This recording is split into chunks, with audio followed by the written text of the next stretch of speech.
નમસ્કાર મિત્રો, આજના વિડીયોની અંદર આજે તમે વનસ્પતિ જોઈ રહ્યા છો એ વનસ્પતિ આપણા શરીર માટે ખૂબ જ ફાયદાકારક છે. તો આ વિડીયો તમે અંત સુધી જોઈ લેજો. તો આ વિડીયોની અંદર આ જે વનસ્પતિ છે એના ગુણધર્મ કયા છે, એ કઈ બીમારીની અંદર કામ કરે છે, કેટલી બીમારીઓની અંદર એ આપણને રાહત આપી શકે છે, એના વિશે સંપૂર્ણ માહિતી તમને મળશે. તો અને ચેનલ પર પહેલી વખત આવવાનું થયું હોય તો ચેનલને જરૂરથી સબસ્ક્રાઈબ કરી દેજો, જેથી કરીને તમને આવી જ આયુર્વેદિક ઔષધિઓ વિશે તમને માહિતીઓ મળતી રહેશે. તો સૌથી પહેલાં તો આ વનસ્પતિનું આપણે નામ જાણી લઈએ. તો એનું નામ છે મિત્રો લાપડી અથવા તો લોપડી તરીકે એને આપણે ગુજરાતીમાં ઓળખીએ છીએ. પણ દરેક વિસ્તારની અંદર અલગ અલગ નામથી એને આપણે જાણીએ પણ છીએ અને ઓળખીએ પણ છીએ. ને આ ખૂબ એક ઘણી જગ્યા આપણને ખેતરોની અંદર જોવા પણ મળે છે.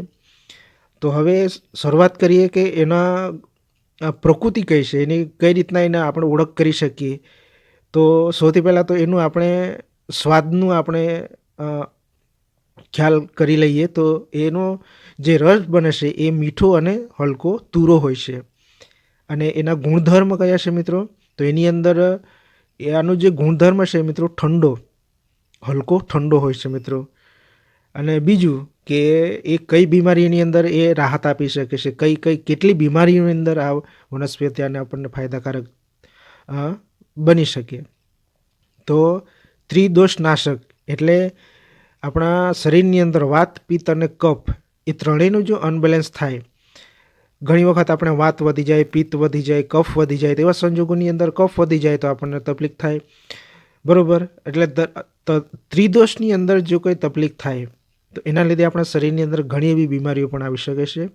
તો ત્રિદોષનાશક એટલે કે ત્રણેય દોષો જે વાત, પિત્ત અને કફ એને બેલેન્સ કરી શકે. અને બીજું કે આપણે પેશાબ સંબંધી તકલીફ હોય, બરાબર, પેશાબ બરાબર ના આવતો હોય, અટકીને આવતો હોય, અથવા પેશાબ કરીએ ત્યારે ઘણી વખત ઝાગ બનતી હોય, પેશાબનો કલર બદલાઈ જતો હોય, ટીપે ટીપે પેશાબ આવતો હોય, તો એવા સંજોગોની અંદર પણ આ લાપડી વનસ્પતિ ખૂબ ફાયદાકારક છે. આ તમે એના બીજ જોઈ શકો છો. એ બીજ આપણા શરીર માટે એક એવી બીમારી શરીરની અંદર થાય છે જેના માટે ખૂબ ફાયદાકારક છે. એ પણ આપણે આજના વિડીયોની અંદર માહિતી મેળવશું. અને બીજું કે શ્વાસ સંબંધી તકલીફ હોય તો એની અંદર પણ આ લાપડી વનસ્પતિ આપણા માટે ખૂબ ફાયદાકારક છે. અને મેદ એટલે કે ચરબી, બરાબર, ચરબીનું પ્રમાણ વધી જાય એની અંદર પણ આપણે ફાયદાકારક છે. તો હવે આ જે બીજ છે એનો આપણે ઉપયોગ કરી અને આપણા શરીરની અંદર જે પથરી બને, બરાબર, શરીરના કોઈ પણ ભાગની અંદર, કિડનીની અંદર હોય પથરી, તો એવા સંજોગોની અંદર તમે આ બીજ, જે લાપડીના બીજ છે એનો તમે ઉપયોગ કરી શકો, બરાબર.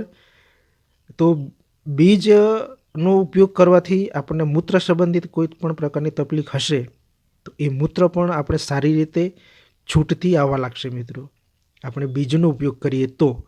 એનો ઉપયોગ કઈ રીતના કરવાનો? તમારે બીજ લઈ લેવાના, એને વાટી નાખો એટલે કે એને પાવડર બનાવી દેવાનો. ત્યારબાદ એને 1 કપ અથવા અડધો કપ પણ તમે દરરોજ સવારે હલકા ગરમ પાણીની અંદર આપણે એનું પીવાનું. તો તમને જે મૂત્ર સંબંધી કોઈ પણ પ્રકારની તકલીફ હશે મિત્રો, એની અંદર તમને ખૂબ સારું રિઝલ્ટ તમને મળી શકે.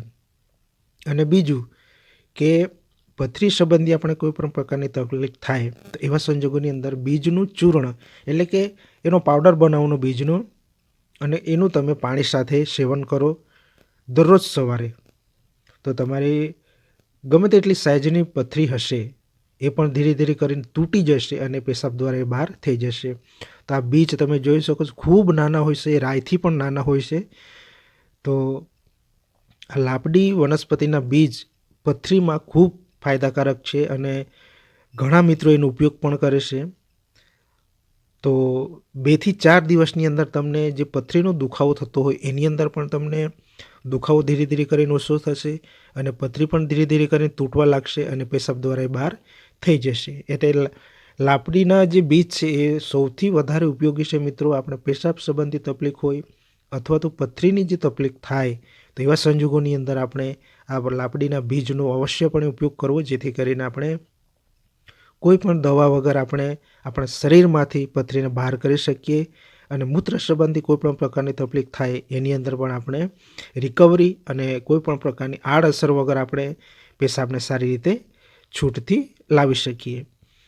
તો અને બીજું કે આ ફક્ત એના બીજનો જ ઉપયોગ નથી થતો, પણ બીજ અને છોડ, બરાબર, એનો પણ આપણે ઉપયોગ કરી શકીએ. તો હવે એનું કેટલા પ્રમાણમાં લેવું, તો 3 થી 5 ગ્રામ બીજ ચૂર્ણ તમારે લેવાનું, બરાબર, એટલું ખાસ ધ્યાન રાખજો. અને બીજું કે મૂત્રઘાતની અંદર લાપડીના બીજનું ચૂર્ણ, એટલે તમે મૂત્ર સંબંધી કોઈ પણ પ્રકારની તકલીફ થતી હોય તેવા સંજોગોની અંદર તમે જે ચૂર્ણ બનાવ્યું એની અંદર તમારી ઈચ્છા અનુસાર તમે થોડો સ્વાદ જો તમારે બદલવો હોય તો તમારે સાકર નાખી દેવાની, અથવા થોડી એકાદ ચમચી તમે ખાંડ પણ નાખી શકો, બરાબર.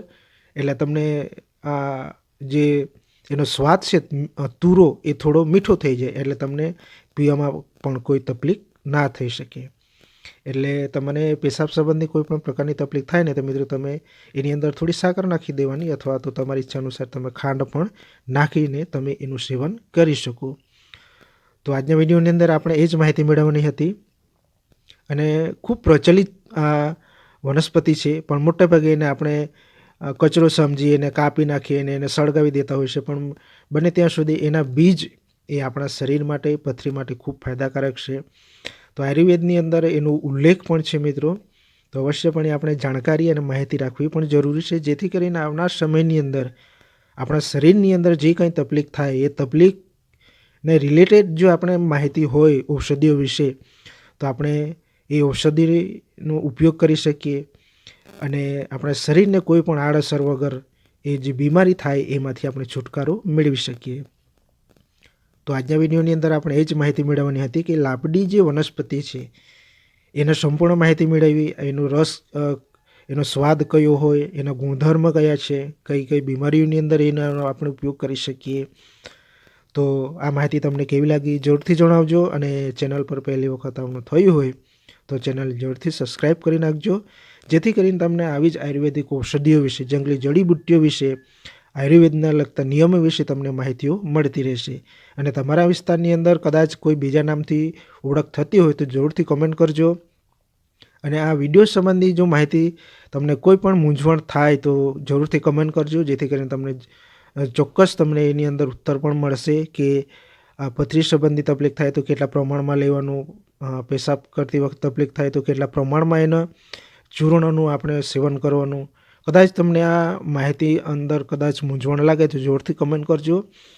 તો મળીએ કોઈ બીજા વિડીયો સાથે, નવા ટોપિક સાથે. ત્યાં સુધી તમારો ખ્યાલ રાખજો, પરિવારનો ખાસ ખ્યાલ રાખજો, અને આયુર્વેદ સાથે ચોક્કસ જોડાજો, જેથી કરીને આપણે આપણા શરીરને એકદમ સ્ટ્રોંગ અને નાની મોટી બીમારીઓથી આપણે બચી શકીએ. તો મળીએ કોઈ બીજા વિડીયો સાથે. ત્યાં સુધી મારા તમામ દર્શક મિત્રોને જય શ્રી કૃષ્ણ, રાધે રાધે.